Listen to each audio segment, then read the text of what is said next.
ఢిల్లీలో రేపు సీడబ్ల్యూసీ సమావేశం హాజరు కానున్న సీఎం రేవంత్ మహిళా రిజర్వేషన్ల చట్ట సవరణ డీలిమిటేషన్పై చర్చలు.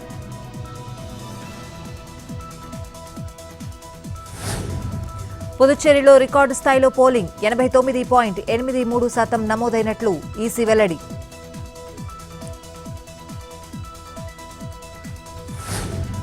రేపు ఏపీ కేబినెట్ భేటీ 39,436 కోట్ల రూపాయల ప్రాజెక్టులకు ఆమోదం తెలిపే ఛాన్స్. రాజధాని అమరావతిపై చర్చించనున్న మంత్రివర్గం.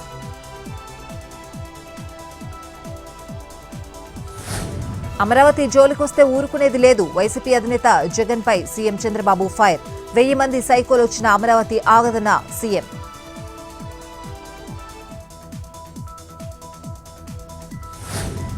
జగన్పై మంత్రి అచ్చెన్నాయుడు ఆగ్రహం. చట్టం చేసినా కూడా రాజధాని గురించి మాట్లాడుతున్న సైకో అంటూ ఫైర్.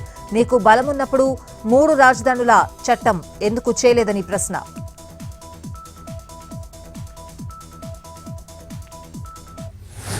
అచ్చెన్నాయుడు అహంభావంతో సహనం కోల్పోయి మాట్లాడుతున్నారు. ఇచ్చిన పదవికి న్యాయం చేయలేకే అసత్య ప్రచారాలు చేస్తావా అంటూ ఆగ్రహం. వైఎస్ఆర్ ప్రస్తావన సమయంలో బొత్స భావోద్వేగం.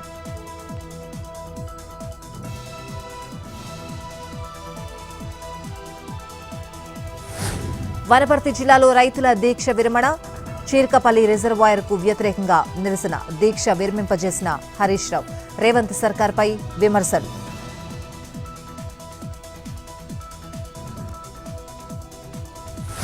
సుదీర్ఘ రాజకీయ అనుభవం కలిగిన నాయకుడు జీవన్ రెడ్డి.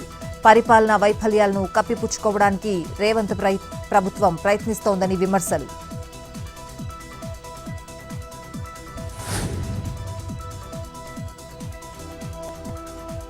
జీవన్ రెడ్డికి కాంగ్రెస్ పార్టీ చాలా చేసింది. రేవంత్ పోవాలి, మార్పు రావాలి అనడానికి జీవన్ రెడ్డి ఎవరంటూ మహేష్ గౌడ్ ఫైర్.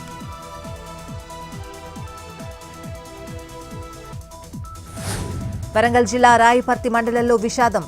ఏకే తండాలో ఇంట్లో ఉరివేసుకుని మహేశ్వరి ఆత్మహత్య.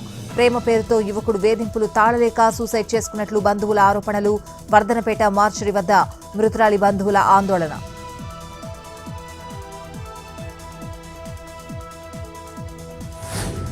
శంషాబాద్ ఎయిర్పోర్టులో భారీగా గంజాయి పట్టివేత. 5 కోట్ల విలువైన 13.2 కేజీల హైడ్రోపోనిక్ గంజాయి సీజ్.